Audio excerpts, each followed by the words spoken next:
சந்தேகத்தின் மீது சந்தேகம் படுவக்கூடிய, நாம தப்பு செய்யல, வேற ஒரு ஆணோடி நம்ம பேசல, வேற ஒரு சிந்தனை நமக்கு இல்லதான், ஆனால் அப்படி ஒரு பார்வை வரக்கூடிய ரீதியில் நம்முடைய வாழ்க்கைகள் இருக்கும்.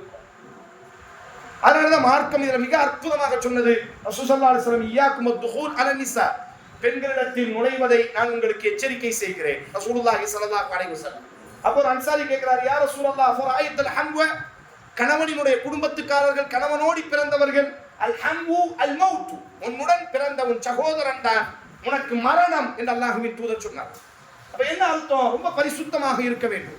கணவனினுடைய குடும்பமா இருக்கட்டும், யாரா இருக்கட்டும், வெளிப்படையில் நாங்கள் யாரும் நம்மை சந்தேக கண் கொண்டு பார்க்கக்கூடிய ரீதியில் நம்முடைய செயல்பாடுகள் அமைந்து விடவே கூடாது. பரிசுத்தமானதாக இருக்க வேண்டும். சஹீஹ் முஸ்லிம்ல ரசூல் ஸல்லல்லாஹு அலைஹி வஸல்லம் வீட்டுக்கு வராங்க. ஆயிஷா ரலியல்லாஹு அன்ஹா என்ன செய்றாங்க? அன்னகா ஜாத் ரசூல் ஸல்லல்லாஹு அலைஹி வஸல்லம், அல்லாஹ்வின் தூதர் என்ன செய்தார்? அஹ்லன் நபி ஸல்லல்லாஹு அலைஹி வஸல்லம் வ இந்தி ரஜுல். ஆயிஷா ரலியல்லாஹு வீட்டுக்கு போறாங்க. ஆயிஷா ரலியல்லாஹு ஒரு ஆம்பளையோடு உட்கார்ந்து பேசிட்டு இருக்காங்க. ஒரு ஆண் அந்த ஆணோடு உட்கார்ந்து என்ன செய்றாங்க? புகாரில வந்து வரும், பேசிட்டு இருக்காங்க. ரசூலுல்லாஹ் வீட்டுக்குள்ள வராங்க. பார்த்த உடனே ரசூலுல்லாஹ் கேட்டாங்க, மன் ஹாதா, யார் இவர்? எவ்வளவு தெரியும்? ஆயிஷா ரலியல்லாஹு சந்தேகப்படுவாங்க. ரசூலுல்லாஹ் அபூபக்கர் ரலியல்லாஹு வளர்ப்பு உலகத்திலேயே 2 பெண்ணுக்கு தான் அல்லாஹ் பொறுப்பேற்றான். அவர்களுடைய கற்பு தூய்மையானது. மரியம், ஆயிஷா ரலியல்லாஹு அன்ஹா. இந்த 2 பேருக்கும் அல்லாஹ் வஹியை இறக்கி இவர்கள் தூய்மையானவர்கள் என்று அல்லாஹ் வஹியை அறிவிச்சார். அந்த ஆயிஷா இதை பார்த்த உடனே ரசூலுல்லாஹ் கேட்டாங்க, மன் ஹாதா, யார் இவர்? ஆயிஷா ரலியல்லாஹு என்ன சொல்லிருக்கீங்க? என்னவே சந்தேகப்படுறீங்களான்னு கேட்குங்க. இல்ல, ஆயிஷா ரலியல்லாஹு தெளிவுபடுத்தினார், அஹி மினர் ரதாஅ, பால்குடியின் ஊடாக எனக்கு உண்டான சகோதரன் இவன். இவன் என் கூட பிறந்தவன் இல்லை, ஆனா நானும் இவனும் ஒரே தாயிடத்தில் பால் குடித்தோம். என்ன அர்த்தம்? என் சகோதரன் தான் அவன். ரசூலுல்லாஹி ஸல்லல்லாஹு அலைஹி வஸல்லம், ஆயிஷா உம்முஹு இஹ்வானிக்கும், உங்க சகோதரர்களினுடைய விஷயத்துல கவனமாக நடந்து கொள்ளுங்கள். ஃபைன்னமா ரிதாஅ மினல் மஜாஅ, பசிக்காக குடிப்பதுதான் பால் குடியை தவிர அதை தாண்டி திட்டமிடப்பட்டு ஒரு முறை 2 முறை என்பதாக குடிக்கப்பட்டால் அது பால் குடி அல்ல.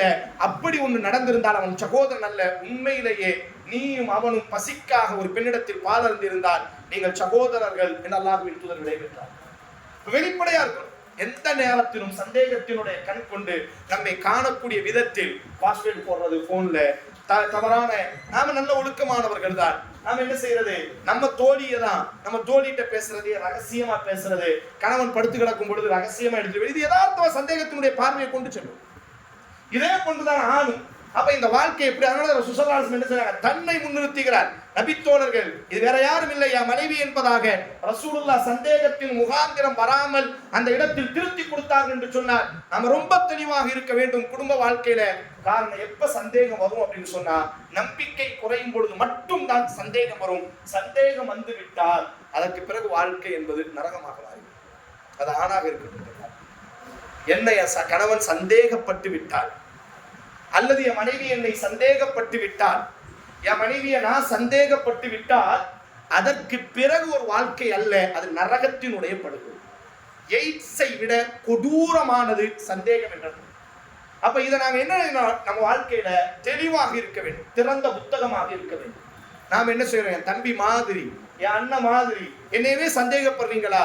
சாதாரணமாக பேசி கணவன் சொல்றாரு, ரசூலுல்லாஹி ஸல்லல்லாஹு அலைஹி வஸல்லம் அரஃபா மைதானத்துல பெண்களை பார்த்து சொன்ன ஒரே ஒரு கடமை, கணவனுக்கு சமைச்சு போடுறது, கணவனுக்கு ஆடை துவைப்பது, இதெல்லாம் மேல் மிச்சமான நன்மைகள். ஒரு பெண்ணுக்கான கணவனுக்கு செய்ய வேண்டிய ஒரே கடமை, முதன்மையான கடமை, ரசூலுல்லாஹி ஸல்லல்லாஹு அலைஹி வஸல்லம், இன்னலக்கும் அலைஹின்ன அல்லா யுவாத்திஅன்ன ஃபுரூஷக்கும் அஹதன் தக்ரஹூன். அரஃபா மைதானத்துல சொன்ன வார்த்தை, பெண்களே நீங்கள் உங்கள் கணவனுக்கு செய்யக்கூடிய மிக முதன்மையான கடமை, உங்கள் கணவர் யாரை வெறுப்பாரோ அவரை உங்கள் வீட்டிலே அமர வைப்பது. ரசூலுல்லாஹி ஸல்லல்லாஹு அலைஹி வஸல்லம்.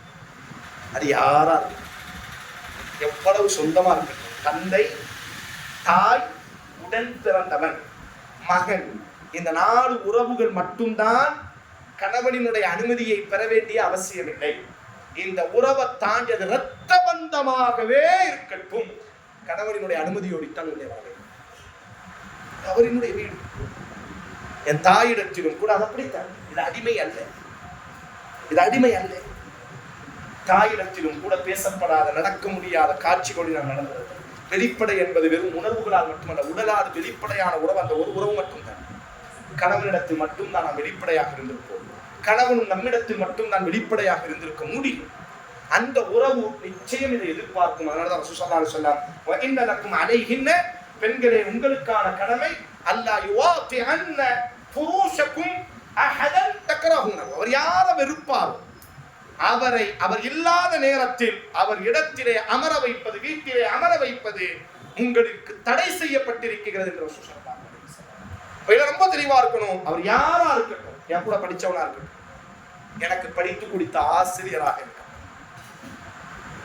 என்னை வளர்த்தவர்களாக இருக்கட்டும், எங்களை உயர்வுக்கு எங்கள் அயல்வாசியாக இருக்கட்டும், என் சின்னம்மா மக பெரியம்மா மக யாராக இருக்கட்டும், இது வெறுமனையாக வீட்டுக்கு கூப்பிடுறது மட்டும் இல்ல, போனும் அதுதான், தொடர்பு கொள்வதும் அதுதான். கணவன் யாரோடி யாரினுடைய நம்பர் நம்மிடத்தில் இருப்பது அவருக்கு வெறுப்பை ஏற்படுத்துமோ தேவையில்லை. வாழ்க்கையில அதுதான் யதார்த்தம். நீங்க என்ன ஆகும் அப்படின்னு சொன்னா மூடத்தனமான ஒரு மூர்க்கத்தனமான சந்தேகம் வந்துவிடும். அதனால ரசூல் ஸல்லல்லாஹு அலைஹி வஸல்லம் ஒரு மனிதர் இருப்பதை பார்த்தோம், மன்ஹாதா, யார் இவர் கேட்டாங்களா இல்லையா, ரோஷம் கோபம், இதுதான் யதார்த்தம். ஒரு ஆண் அப்படித்தான் இருக்க வேண்டும். அப்ப இதை நாங்க என்ன செய்யணும் அப்படின்னு சொன்னா, பெண்களாகிய நாங்கள் நம்ம கணவர் யாரை நம்ம வீட்டுக்கு கொண்டு வந்தால் என்ன காரணம்னே தெரியாது, இவர் என் வீட்டுக்கு வரக்கூடாது, எனக்கு வெறுப்பு இருக்கு, என் மனைவிக்கு அவர் எவ்வளவு நெருக்கத்திற்குரிய உறவாக கூட இருக்கட்டும், எனக்கு இந்த ஆள் என் வீட்டுக்கு வர்றதுல எனக்கு உடன்பாடு இல்லை, நான் இல்லாத நேரத்துல, அவ்வளவுதான். அதுதான் யதார்த்தம். நான் இல்லாத நேரத்தில் என்ன செய்யக்கூடாது. அது உங்களுக்கு எவ்வளவு நேர்த்தியான உறவா இருக்கட்டும், இல்ல கணவன் இருக்கும் பொழுது வந்து விட்டு செல்ல, மகரமான துணையோடி வந்து விட்டு செல்லட்டும்.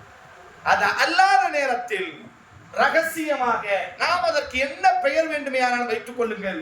அது என்ன நேசம், தம்பி மாதிரி, அண்ணன் மாதிரி, அக்கா மாதிரி, அம்மா மாதிரி, வளர்த்தவங்க மாதிரி, ஆசை, என்ன பெயர் வேண்டும் வைத்துக் கொண்டாலும் சரி, மார்க்கம் அதை வெளியே தள்ளுகிறது. இது ரொம்ப முக்கியம். பாருங்க, சஹீஹ் முஸ்லிம்ல இந்த செய்தி வரும். அஸ்மா ரலியல்லாஹு ஆயிஷா ரலியல்லாஹுடைய அக்கா அஸ்மா என்ன செய்வாங்கன்னா, அவங்க ரொம்ப கஷ்டம். அவர் சுபைரை கல்யாணம் முடிச்சிருந்தாங்க. சுபைர் ரொம்ப வறுமையில இருந்தார் ரலியல்லாஹு அன்ஹு. அந்த அம்மா தினமும் என்ன செய்யணும், 3 கிலோமீட்டர் 4 கிலோமீட்டர் தூக்குலைப்பாங்க நடந்து போய் என்ன செய்யணும், தண்ணீர் எடுத்துக்கொள்வது, தலையில ஒரு தண்ணி, முஸ்லீம்ல ஒரு 2 இடுப்புல ஒரு தண்ணி, நடந்து போய் எடுத்துட்டு வரணும்.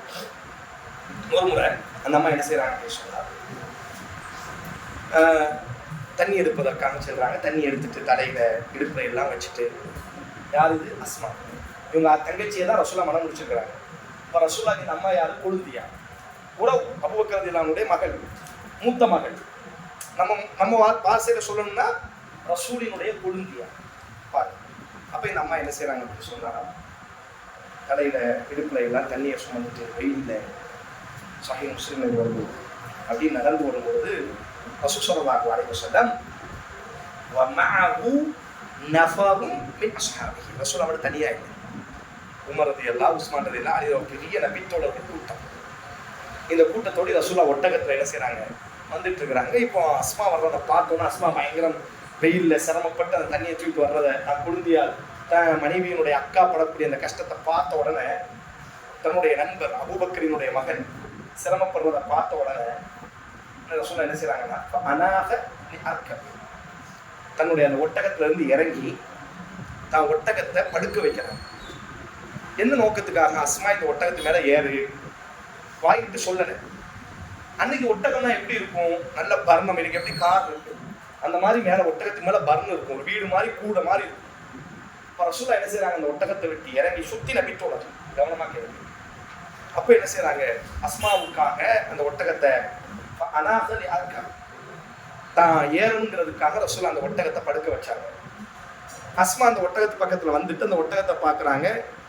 அந்த ஒட்டகத்துல ஏற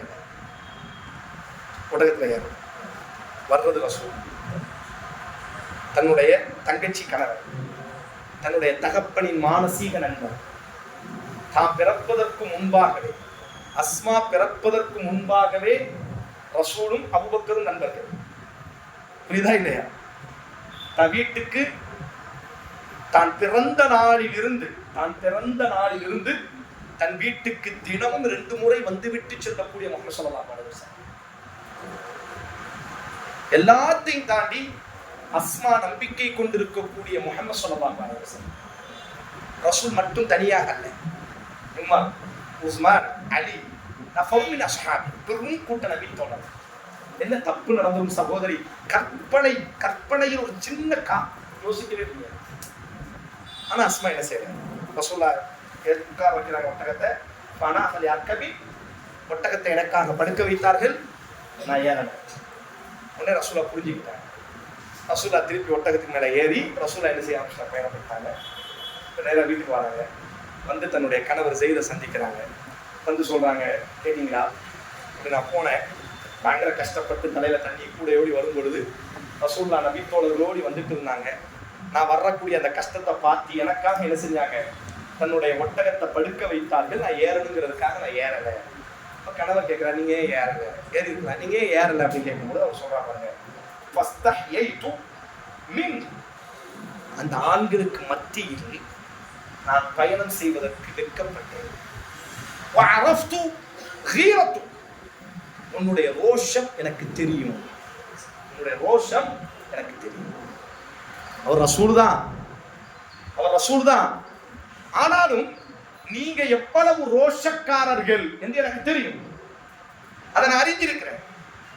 நான் ஏறி ஒரு கால், அது வேற ஒரு பார்வையோடு நீங்கள் என்னை பார்த்து விட்டால் உன்னுடைய ரோஷம் எனக்கு தெரியும், உன்னுடைய தன்மானம், நீங்க என்ன மதிப்பு மிக்கவர் என்று எனக்கு தெரியும், நீங்க எவ்வளவு கண்ணியமா பார்ப்பீங்கன்னு எனக்கு தெரியும். உங்க கண்ணியத்தை முன்னிலைப்படுத்தி குறிப்பாக ஆண்களுக்கு மத்தியில பிரயாணம் செய்வதை நான் வெறுத்தேன். எனக்கு ஒரு வெறுப்பு இருந்துச்சு. அதனால நான் என்ன செய்யல. எவ்வளவு உன்னதமான ஒரு குணம். முஹம்மது ஸல்லல்லாஹு அலைஹி வஸல்லமாகவே இருக்கட்டும், உச்சக்கட்ட சமூகத்தின் ஒழுக்கத்தினுடைய தந்தை அவர். ஆனாலும் கூட ஒரு பெண் ஒரு பெண்ணாகத்தான் இருக்க வேண்டும், ஒரு ஆண் ஒரு ஆணாகத்தான் இருக்க வேண்டும். அந்த இடத்தை விட்டு நாங்கள் தாண்டி விடவே கூடாது. நாங்கள் என்ன செய்கிறோம், புனிதம் கற்பிக்கிறோம், எமோஷனல் ஃபீலிங் என்ன செஞ்சிடறோம் உடனடியா. அப்படி பார்க்காதீர்கள். ஆண் என்றைக்கும் ஆண், பெண் என்றைக்கும் பெண். அவர் யாராக இருக்கட்டும். அதுவும் இந்த காலகட்டத்துல மிக மிக குறிப்பாக என்ன செய்யறோம், ஜோடிகளா நாங்க என்ன செய்யறோம், டூர் போறோம், ஜோடியா சேர்ந்து நாங்க எல்லாம் சாப்பிட போறோம். யார் கற்றுக் கொடுத்தது சகோதரி? ஆயிரக்கணக்கான, மிகைப்படுத்தி அல்ல, ஆயிரக்கணக்கான வழக்குகள் எங்களுக்கு தெரியும். இது போன்ற சூழல்களை நாம் சந்தித்து குர்ஆன்ல சூரத்து நூர்ல இப்படி ஒரு வசனம் உண்டு, லைஸா அலனா ஹரஜ் வலா அலனா வஜ் ஹரஜ் வலா அலல் மரீத் ஹரஜ். இந்த வசனத்தை படிச்சு பாருங்க. யாருக்கு முன்னாடி உட்கார்ந்து விருந்து உபச்சாரம் செய்ய வேண்டும், யாருக்கு முன்னாடி உட்கார்ந்து கூட்டமாக சாப்பிட வேண்டும், மார்க்கம் வழிகாட்டி இருக்கிறது. இன்னைக்கு மட்டமான ஒரு கலாச்சாரம். என் ஃப்ரெண்டு ஒய்ஃபு, என் ஒய்ஃபு, என் தம்பி ஒய்ஃபு, என் தம்பி, என் ஃப்ரெண்டு, நான் எல்லாரும் சேர்ந்து நாங்கெல்லாம் என்ன செய்யறோம், ஹோட்டலில் போய் சாப்பிட போறோம். எல்லாரும் இந்த பக்கம் பெண்கள், இந்த பக்கம் ஆண்கள். எத்தனை ரகசியங்கள் பேசுவதற்கு சகோதரி கூச்சம். அவ்வளவு நெருக்கமான ஃபேமிலிகள்ல எவ்வளவு பஞ்சாயத்து தெரியுமா சந்தித்திருக்கிறோம். என் நண்பன் மாதிரி, என் தம்பி மாதிரி, என் சின்னம்மா மகன், என் பெரியம்மா மகன் என்று பேசிய அத்தனை குடும்பத்திலும் அசிங்கங்கள், காது கொடுத்து கேட்க முடியாத அசிங்கம். ஃபேமிலி டூ, நாங்கெல்லாம் என் ஃப்ரெண்டு ஃபேமிலி, எங்க ஃபேமிலி, நாங்க ஒரு டெம்போ எடுக்கிறோம். நாங்க எல்லாம் 4-10 ஃப்ரெண்டா சேர்ந்து, அவர் ஒரு ஒய்ஃபை கூட்டு வருவா, நாங்க எங்க ஒய்ஃபை கூட்டு வருவோம். நாங்க எல்லாரும் சேர்ந்து ஃபேமிலி டூர் போறோம். திரும்பி வரும் பொழுது ஆகப்பெரிய முசீபத்தோடி ஃபல்யஹ்தரில் லதீன யுகாலிஃபூன அன் அம்ரிஹி அன் துஸீபஹும் ஃபித்னா அவ் யுஸீபஹும் அஸாபுன் அலீம். நான் ரொம்ப தெளிவா இருக்கணும். அல்லாஹ்வினுடைய ஷரியத் மீறப்பட்டால் உங்களை சந்தேகப்படுறதல்ல. என் மனைவியை சந்தேகப்பட்டால் என் பிறப்பும் சந்தேகத்திற்குரியது, தாயை சந்தேகப்பட்டால் என் பிறப்பே சந்தேகத்திற்குரியது, மகாதல்லா என் பிள்ளையை சந்தேகப்பட்டால் என்னுடைய வளர்ப்பே சந்தேகத்திற்கு. அதல்ல இங்க பிரச்சனை.